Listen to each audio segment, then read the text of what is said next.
اور ہم نے لقمان کو دانائی بخشی کہ اللہ کا شکر کرو، اور جو شخص شکر کرتا ہے تو اپنے ہی فائدے کے لیے شکر کرتا ہے، اور جو ناشکری کرتا ہے تو اللہ بھی بے نیاز ہے، لائق حمد و ثنا ہے۔ اور اس وقت کو یاد کرو جب لقمان نے اپنے بیٹے کو نصیحت کرتے ہوئے کہا کہ بیٹا، اللہ کے ساتھ شرک نہ کرنا، شرک تو بڑا بھاری ظلم ہے۔ اور ہم نے انسان کو، جسے اس کی ماں تکلیف پر تکلیف سہ کر پیٹ میں اٹھائے رکھتی ہے، پھر اس کو دودھ پلاتی ہے، اور آخر کار 2 برس میں اس کا دودھ چھڑانا ہوتا ہے، میں نے تاکید کی ہے کہ میرا بھی شکر کرتا رہے اور اپنے ماں باپ کا بھی،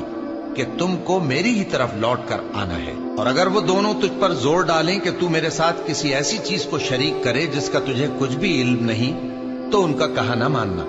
ہاں دنیا کے کاموں میں ان کا اچھی طرح ساتھ دینا، اور جو شخص میری طرف رجوع لائے اس کے رستے پر چلنا،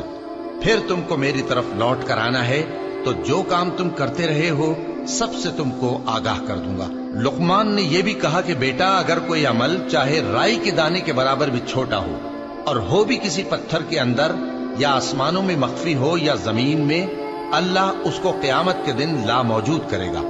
کچھ شک نہیں کہ اللہ باریک بین ہے، خبردار ہے۔ بیٹا، نماز کی پابندی رکھنا،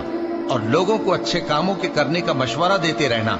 بری باتوں سے منع کرتے رہنا، اور جو مصیبت تجھ پر واقع ہو اس پر صبر کرنا، بے شک یہ بڑی ہمت کے کام ہیں۔ اور تکبر کرتے ہوئے لوگوں کے سامنے گال نہ پھلانا، اور زمین میں اکڑ کر نہ چلنا، اس لیے کہ اللہ کسی اترانے والے شیخی خورے کو پسند نہیں کرتا۔ اور اپنی چال میں اعتدال کیے رہنا، اور بولتے وقت ذرا آواز نیچی رکھنا، کیونکہ بہت اونچی آواز گدھوں کی سی ہے، اور کچھ شک نہیں کہ سب سے بری آواز گدھوں کی ہوتی ہے۔